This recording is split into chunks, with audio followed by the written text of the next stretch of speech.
तो देश का भविष्य भी इनके हाथ में है। वो कितना बड़ा प्रेशर है? मतलब मेरा ख्याल ये है कि खुद को इतना सीरियस लेना नहीं चाहिए।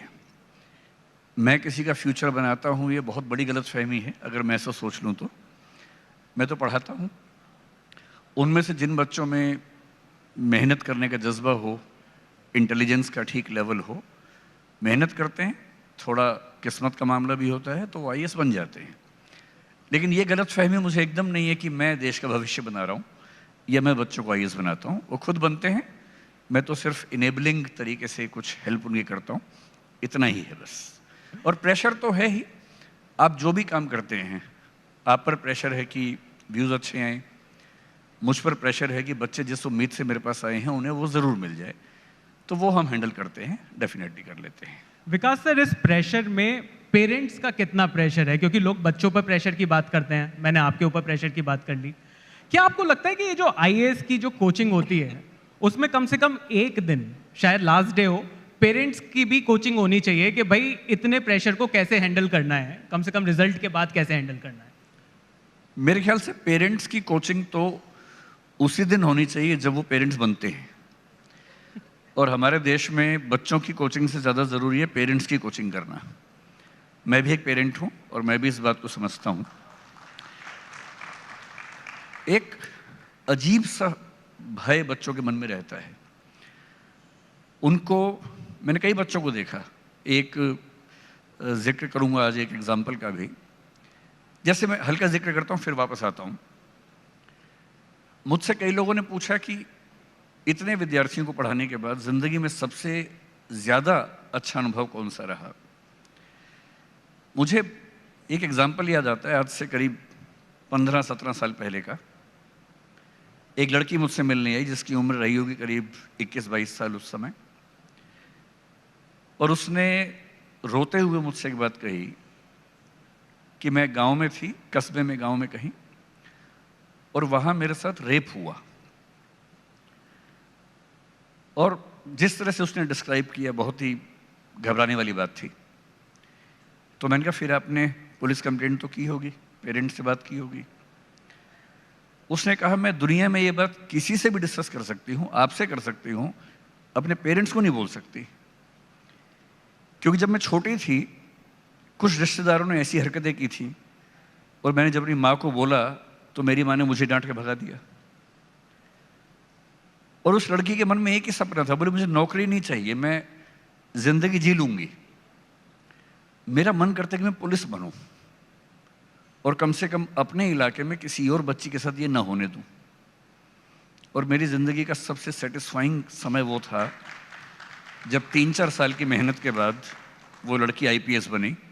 अभी वो आईपीएस है। अब क्योंकि ये एग्जाम्पल मेरी तबीयत थोड़ी ख़राब है, थोड़ा बियर करना पड़ेगा आपको। अब ये एग्जाम्पल क्योंकि बहुत पर्सनल है तो मैं नाम तो रिवील नहीं कर सकता हूँ, लेकिन मुझे खुशी है कि उसने अपना वायदा निभाया और वो जहाँ है बहुत सारी बच्चियों की हेल्प कर पा रही है। तो मुझे चिंता इस बात से होती है, अगर कोई अपने पेरेंट्स से ये बात भी नहीं कर पा रहा कि मेरे साथ ऐसा हुआ, तो सीखने की ज़रूरत इस बच्चे को है या पेरेंट्स को है। और मेरे ख्याल से हमारे देश में कोटा में जो सुसाइड्स इतने सारे होते हैं, दिल्ली में तो क्योंकि बच्चे बड़ी उम्र के होते हैं, समझदार हो जाते हैं, लेकिन कोटा में तो बहुत छोटे बच्चे होते हैं। और यदि बच्चे सुसाइड करते हैं तो मैं साफ साफ कह रहा हूँ, एक बहुत प्रसिद्ध कविता है, उसकी एक लाइन है, दिखाई दे या ना दे पर शामिल ज़रूर होता है, हर खुदकुशी में दरअसल हत्यारा शामिल होता है। खुदकुशी खुदकुशी नहीं होती, हत्या होती है। अंतर सिर्फ इतना है कि वो एक आदमी ने मर्डर नहीं किया, समाज ने मिलकर किया है। और जब समाज मर्डर करता है तो वो खुदकुशी उसका नाम है। और समाज एजेंट बनाता है पेरेंट्स को, और पेरेंट्स गलत नहीं होते हैं, पेरेंट्स पे अपना प्रेशर बहुत ज़्यादा है सोसाइटी का।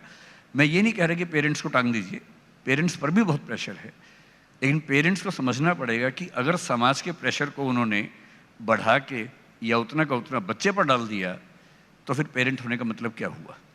तो पेरेंट्स को तो ढाल होना चाहिए अपने बच्चों के लिए, ना कि और प्रेशर क्रिएट करने वाला मैकेनिज्म होना चाहिए। तो उनकी ट्रेनिंग ज़रूरी है। सर थोड़ा सा आपके टीचिंग स्टाइल की बात करते हैं। विकास सर, मैंने सुना है कि आप इंग्लिश में भी कोचिंग लेते हैं, पर उसमें आप 40% हिंदी बोलते हैं। ये क्या बात है? मतलब इंग्लिश बोलना इतना जरूरी, इंग्लिश में पढ़ाना इतना जरूरी है, अगर हिंदी फिर भी बोलनी पड़ रही है तो? या कोई और कहानी है इसकी? नहीं, इसकी दूसरी कहानी है। मतलब हमें अंग्रेजी बोलने में दिक्कत नहीं है, हम 3 घंटे की क्लास इंग्लिश में लेते हैं, ऐसी कोई दिक्कत मुझे नहीं है। प्रॉब्लम ये है कि जो बच्चे आईएएस के लिए पढ़ने आते हैं हमसे, उनमें से 90% वो हैं इंग्लिश मीडियम में, जो इंग्लिश मीडियम के बच्चे हैं। इंग्लिश उनके लिए लिखने का मीडियम है, समझने का नहीं है। और कम से कम जोक्स का तो एकदम नहीं है, हंसी मजाक का तो एकदम नहीं है। So when I took the first class in English medium, I continued in English for almost 3 hours, and then one of the students asked me, "Ki sir, you are speaking in English." मैंने कहा, "That's what I'm supposed to. This is an English medium class." तो बच्चों ने मुझे कहा, "नहीं sir, English medium का मतलब हम जो समझते हैं, आप लिखवा इंग्लिश में दीजिए, टर्म्स इंग्लिश की यूज कीजिए, पर बोलिए हिंदी, क्योंकि हमें समझ हिंदी में आता है। And this is good. We are using English as a cognitive language, language of learning. Why should we use English as the mother tongue?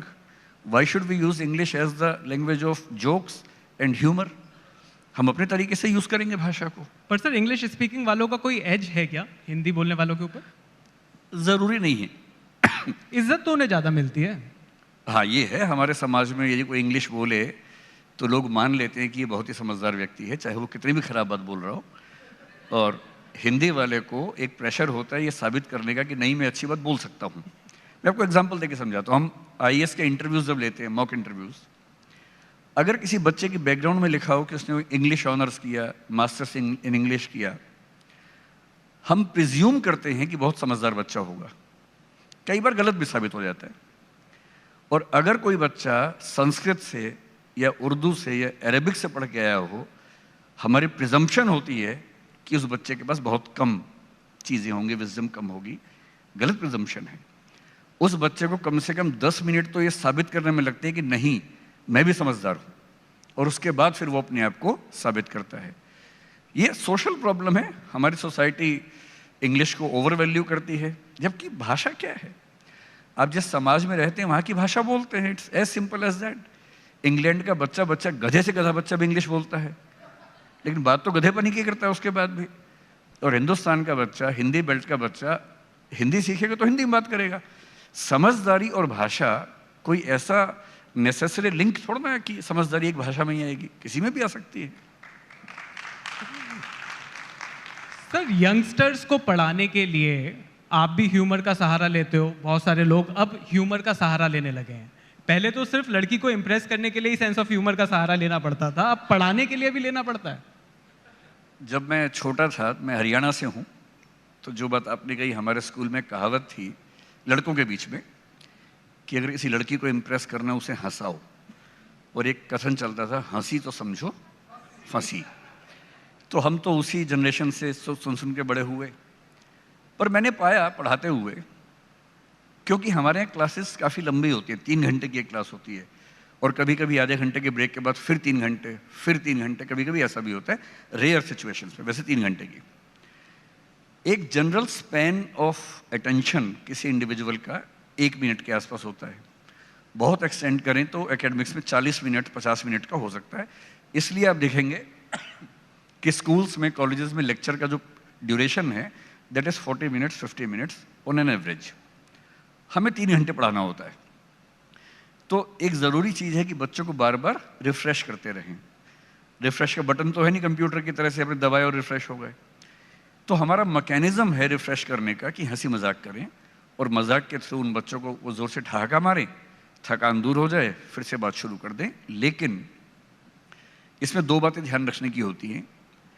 एक तो हंसी मजाक इतना ना हो कि मेन कंटेंट छूट जाए, ऐसा भी कई बार होता है। और दूसरा, सैडली हंसी मजाक करने की एक तमीज़ होती है जो कई लोग ध्यान नहीं रखते हैं। हंसी मजाक इसलिए नहीं होना चाहिए कि हम सोसाइटी के वल्नरेबल सेक्शंस को और वल्नरेबल बना दें। हमारा सारा ह्यूमर औरतों पे ही हो, हमारा सारा ह्यूमर कुछ जातियों पे हो, हमारा सारा ह्यूमर LGBT पे हो, थर्ड जेंडर पे हो, तो हम मजाक के माध्यम से समाज को और गंदा बनाते हैं, समाज को अच्छा नहीं बनाते। ह्यूमर ऐसा हो जो इंसान को और बेहतर इंसान बनाए और साथ में हंसा भी सके। सर कहते हैं कि आईएएस इंडिया की सबसे पावरफुल जॉब है। अब वही आईएएस ऑफिसर्स जब आपसे मिलते हैं, आपके स्टूडेंट्स जो पुराने, वो आकर आपके पैर छूते हैं, तो आपको कितना पावरफुल लगता है? कभी कभी ऐसा नहीं लगता कि कभी कभी लगता है आप उन्हें भगवान है, मतलब ऐसी वाली फीलिंग तो नहीं आती? पर्सनली मुझे बहुत बुरा लगता है कोई अगर मेरे पैर छूता है तो, कोई भी। सिर्फ मेरा बेटा है, मैं चाहता हूं कि मेरे पैर छुए, मेरे ना छुए सबके छूता रहे। इसलिए नहीं कि मुझे बहुत अच्छा लगता है कोई मेरे पैर छुए, इसलिए कि उसको ये आदत रहे कि झुकना सीखना है। सिर्फ इसलिए मैं अपने पेरेंट्स के, अपने बड़ों के पैर ज़रूर छूता हूँ। मुझे इस बात में बहुत आस्था नहीं है कि आशीर्वाद मिलने से बहुत कुछ होता है जीवन में। मैं बहुत ही साइंटिफिक माइंड का आदमी हूँ और मुझे बहुत संदेह होता है बातों पे। मैं बहुत जल्दी भरोसा नहीं करता हूँ। मुझे बहुत भरोसा नहीं है कि आशीर्वाद से कुछ होता है जीवन में, सिवाय इसके कि अच्छी फीलिंग होती है। अच्छी फीलिंग से आप सच में कुछ अच्छा कर लेते हैं, इस सेंस में होता है। पर ह्यूमिलिटी आती है, विनम्रता आती है, इसलिए पैर छूना मुझे अच्छा लगता है। कोई आईएएस मेरे पैर छुए, मैं अच्छा फील नहीं करता हूँ, मैं उनसे हाथ मिलाना पसंद करता हूँ। लेकिन हाँ, कभी कभी ये तो लगता ही है कि ऐसे ताकतवर लोग मुझे जानते हैं, पर शायद मुझे साल 2 साल में एक आध बार किसी बहुत छोटे मोटे काम के लिए किसी की हेल्प लेनी पड़ती है, वो भी अपने काम के लिए नहीं, किसी जेन्युइन रीज़न से। तो काम हो जाते हैं, मतलब कोई काम ऐसा नहीं होता कि मैं कोई काम चाहूँ और ना हो पाए, पर मैं चाहता नहीं हूँ, ज़रूरत नहीं पड़ती। तो सिर्फ आईएएस बनने में ही पावर नहीं है, आईएएस बनाने में भी पावर है। बहुत पावर है, आईएएस बनाने में बहुत पावर है। और अभी तो बहुत इंटरेस्टिंग बात है, पिछले 2 साल में जो नया, जब से सोशल मीडिया पे एक्टिविटी बढ़ी, मैं बहुत एक्टिव हूँ नहीं मेरी कुछ क्लासेस लीक हो गई तो कई हज़ार लोगों ने उसकी क्लिप बना बना के शेयर करनी शुरू कर दी अपने चैनल्स पे। करीब 15-20 हज़ार चैनल से, जिनमें से मेरे केवल 2 हैं और हम क्लिप शेयर नहीं करते हैं। तो मुझे नहीं पता कौन लोग हैं, पर उनकी वजह से हुआ ये कि अब मैं जहाँ जाता हूँ तो पर्सनल कुछ नहीं बचा मेरे जीवन में। लेकिन एक बहुत इंटरेस्टिंग फिनोमेना क्या हुआ, इस बीच में कुछ बहुत सीनियर किस्म के लोग, including A cabinet minister in the centre, including a chief secretary of one state government, उन लोगों ने मुझे फ़ोन किए और कहा कि हम रोज़ आपकी क्लास देखते हैं and we have become your students. अब ये बड़ा इंटरेस्टिंग है कि जो मुझसे 10-20 साल बड़े हैं, इतने ऊंचे पदों पे हैं, जब वो ऐसी बात कहते हैं तो जब मिलते हैं तो पैर मैं ही छू लेता हूँ उनके, लेकिन कहते वो हैं कि तो बड़ा इंटरेस्टिंग है। अच्छा, इंटरेस्टिंग फिनोमेना है। सर अब मेरे पास कुछ स्टूडेंट्स के सवाल हैं, थोड़े से नालायकी के लगें तो आप बिल्कुल ये मत समझिएगा कि ये मैंने लिखे हैं, ये स्टूडेंट्स के ही हैं। पहला सवाल है सर, रट्टा लगाने का टैलेंट आईएएस क्रैक करने के लिए कितना जरूरी है? बहुत थोड़ा सा, ज़्यादा नहीं। कुछ बातें तो आपको रटनी ही पड़ती हैं, कुछ भी आप मीडिया में वहाँ भी रटना पड़ता होगा कुछ बातें। जैसे यहाँ आपका ऑप्शन है कि आप कार्ड लेके आ सकते हैं, यूपीएससी में ऑप्शन नहीं होता ये वाला, तो उनको याद करना पड़ता है। अब जैसे मैप है, इंडिया का मैप है, इंडिया के लेफ्ट में पाकिस्तान है, ये कोई लॉजिक की बात तो है नहीं, तो याद ही करना पड़ेगा। पाकिस्तान के बाद अफगानिस्तान याद ही करना पड़ेगा। तो अब हिस्ट्री में किसी किंग के बाद दूसरा किंग आया है, याद ही करना पड़ेगा ना। So a lot of things are to be marked up, लेकिन रटना is only 10-15% of IAS preparation, बाकी अंडरस्टैंडिंग का मामला है। सर अगला सवाल है कि पढ़ाई करते करते मुझे गर्लफ्रेंड की बहुत याद आती है, मैं क्या करूं? मिल लो क्योंकि अगर आप उससे नहीं मिलेंगे तो याद में ज़्यादा समय खराब करेंगे, और 2-4 बार मिल लेंगे तो मिलने की इच्छा वैसे भी कम हो जाएगी, फिर आप पढ़ाई करेंगे। And this is not only about the girlfriends, this is also about the boyfriends. It's a gender neutral statement, क्योंकि ज़्यादा याद इसलिए आ रही है कि कम मिले हैं। फैमिलियरिटी ब्रीड्स कंटेम्प्ट, बहुत सामान्य सा नियम है। 10-20 बार मिल लीजिए, फिर कम मिलेंगे। मनी डजंट मैटर, ये लाइफ में कितना पैसा कमाने के बाद कहा जा सकता है? लोगों का सवाल है, मेरा नहीं है। नहीं, आपका भी तो क्या दिक्कत है इसमें? देखिए, 2 तरह के लोग हैं। एक बड़ी प्रसिद्ध कहावत है, संत किसको बोलते हैं। तो मैंने एक स्टेटमेंट पढ़ी थी कहीं कि संत वो नहीं है जो दुनिया के कंपटीशन से हार जाता है, संत वो है जो दुनिया के हर कंपटीशन में जीत सकता है, पर उसमें एंटर करने से पहले ही उसको पता है कि इसमें जीत के भी कुछ हासिल नहीं होने वाला। जैसे एक फेमस स्टेटमेंट है कि चूहों की दौड़ में सबसे इंटरेस्टिंग है कि जीतने वाला भी चूहा ही होता है। तो ये रियलाइजेशन किसी किसी को पैसा कमाने के बाद आता है, किसी को उसके बाद भी नहीं आता है, और किसी किसी को उसके पहले भी आ जाता है। एक एग्जाम्पल है कबीर दास। अगर आप मुझसे पूछेंगे पूरी इंडियन हिस्ट्री में अगर मुझे एक व्यक्ति के पैर छूने हो तो मैं कबीर दास को चुनूंगा। और कबीर दास के अंदर ये रियलाइजेशन पैसा कमाने से पहले आ गया था।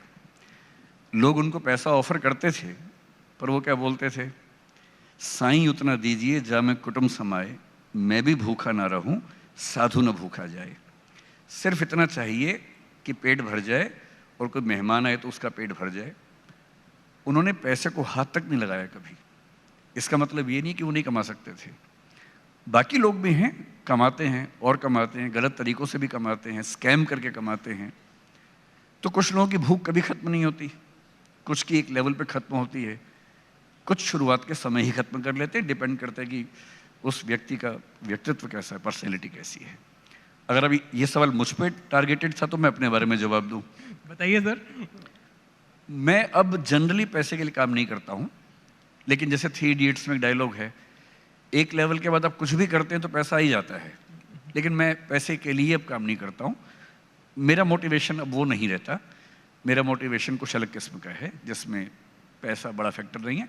But yes, I am a successful person, तो मेरे पास कोई कमी नहीं है। मैं अपने परिवार का भरण पोषण जीवन भर कर सकता हूँ, कोई चिंता की बात नहीं है। इसलिए मैं कह पा रहा हूँ ये बात। और इससे पहले कहना बेवकूफ़ी भी है। जब तक आप इतना न कमा लें कि आप खुद का पेट भर सकें, परिवार को सम्मान की ज़िंदगी दिलवा सकें, उसके पहले ये कहना कि पैसा नहीं चाहिए एक बेवकूफ़ी भी है।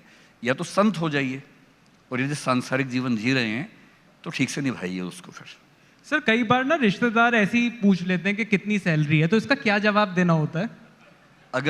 अगर इतनी है कि उनको डरा सकते हैं तो बता दीजिए। अगर इतनी नहीं है तो बताइए कि वो पैकेज है और इतना तो हर महीने मिलता है, बाकी बोनस वगैरह अलग से मिलता है। घुमा फिरा के बोल दीजिए। और नहीं तो थोड़ा दबाव बनाना ही है, थोड़ा बढ़ा के बोल दीजिए, कौन चेक कर रहा है। क्योंकि वो इसलिए पूछ रहे हैं कि वो आपसे कंपेयर करना चाह रहे हैं, और जो इतना कंपेयर करता है उसको थोड़ा सा दुख देना लाजमी है। थोड़ा सा बढ़ा के बोल दीजिए, इतना लाजमी है। एक क्वेश्चन है सर कि ओवर कॉन्फिडेंस और अंडर कॉन्फिडेंस में क्या ज्यादा खतरनाक है? अगर आप किसी पावरफुल पोजीशन पे हैं तो ओवर कॉन्फिडेंस ज़्यादा खतरनाक है। क्योंकि अगर पाकिस्तान का पीएम ओवर कॉन्फिडेंस में बम फेंक दे भारत पे, तो फिर पूरे पाकिस्तान के लिए घातक हो जाएगा। लेकिन यदि आप नॉर्मल लेवल पे हैं तो अंडर कॉन्फिडेंस ठीक है। हाँ, उस केस में अंडर कॉन्फिडेंस ज़्यादा घातक है। पावरफुल पोजीशन पे हैं तो ओवर कॉन्फिडेंस ज़्यादा घातक हो जाएगा। सर इसमें मेरा लास्ट क्वेश्चन है, ये जो बच्चों ने जो क्वेश्चन पूछे थे कि 3 गलतियां जो स्टूडेंट लाइफ में नहीं करनी चाहिए, ये मेरा भी फेवरेट क्वेश्चन है। पहली गलती, अपना प्रश्न किसी और का बता के नहीं पूछना चाहिए।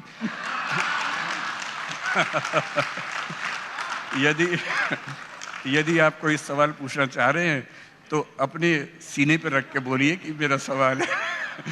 यानी कि छिप के बंदूक क्यों चलानी है, खुल के चलाइए, ऐसा क्या है। मेरा ख्याल है कि बच्चों को ये समझना चाहिए कि वो इंसान है, रोबोट नहीं है, मशीन नहीं है। इतना पढ़ना है, रात दिन पढ़ना है, वो सब नाटक करने की ज़रूरत नहीं है। ज़िंदगी इतनी मुश्किल है नहीं जितनी हम बना देते हैं। मैं बच्चों से पहले दिन बोलता हूँ, 8 घंटे पढ़ो, 8 घंटे सो, 8 घंटे मौज मस्ती करो, तो आईएएस बन जाओगे। इससे ज़्यादा मत पढ़ो। दूसरा, केवल किताबें मत पढ़ो, ज़िंदगी को भी पढ़ो, दोस्तों को भी पढ़ो, आसपास के समाज को भी पढ़ो। सप्ताह में 1 फिल्म ज़रूर देखो। दिन में 1 घंटा अपने दोस्तों से गप्पें ज़रूर मारो। किसी अच्छे टॉपिक पे हो तो बढ़िया, वरना बिचिंग करो, कुछ भी करो, पर बातचीत करो, ताकि बात करने का शऊर भी सीखो, सोशल स्किल्स भी सीखो। और ये ज़िंदगी जीनी है, आईएएस बनना should be A part of life, it should not be life. और मुझे एक अमेरिकन प्रैग्मेटिक फिलोसफर 20वीं सेंचुरी के हैं, एजुकेशन में बड़ा अच्छा काम किया, जॉन डीवी, शायद आपने सुना होगा। सबसे अच्छी बात उनकी ये लगती है, education is not the preparation for life, it is life. इसको समझ लीजिए कि शिक्षा जीवन जीने की तैयारी नहीं है, शिक्षा ही जीवन है। जिंदगी भर जिससे सीखने को मिले सीखते रहिए। रिक्शा वाला भी कुछ ना कुछ सिखा देगा, कोई भी सिखा देगा, बस नज़र खुली रखिए, सीखते रहिए। एक बेहतर इंसान बनने का मौका हमेशा हमारे पास होता है, कभी रुकता नहीं है। Thank you so much sir, thank you so much. Most welcome. India को प्रेजेंटेड बाय डाबर वैदिक टी, चाय का वही लाजवाब स्वाद अब सेहत के साथ। को पावर्ड बाय डॉक्टर ऑर्थो, अब दर्द भी घुटने टेकेगा। गैलेंट एडवांस टीएमटी सरिया निर्माण का रियल हीरो। अब आएगा खाने में असली स्वाद राजेश मसाले के साथ। Driven by Maruti Suzuki. Technology partner create today enrich tomorrow Panasonic. Gold partner Senco gold and diamonds, design of India for you. Partner Vicco Vajradanti, India का गम